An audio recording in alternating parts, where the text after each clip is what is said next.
রাজ্যের প্রথম লোকসভা ভোটের প্রচার শুরু করলেন মমতা। নদিয়া কৃষ্ণনগর লোকসভা কেন্দ্রে নিজে প্রথম প্রচার সভা করেছিলেন মমতা। তারপর মমতার দ্বিতীয় প্রচার সভা উত্তরবঙ্গে। আজ কোচবিহার মাথাভাঙা গুমানীহাট উচ্চ বিদ্যালয়ের মাঠে এই সভা থেকে উত্তরবঙ্গের প্রচার শুরু করলেন মমতা।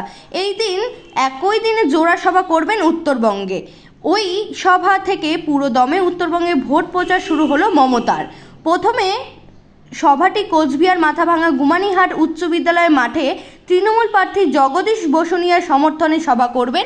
দ্বিতীয় সভা জলপাইগুড়ি মাল আদর্শ বিদ্যাভবনের মাঠে, সেখানে তিনি সভা করবেন প্রার্থী নির্মল চন্দ্র রায়ের সমর্থনে। Bureau report, royal Bangla TV.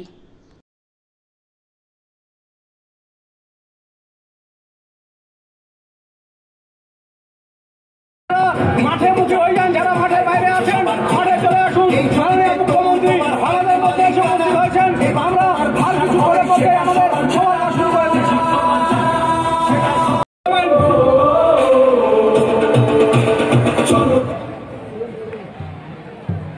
Music, music.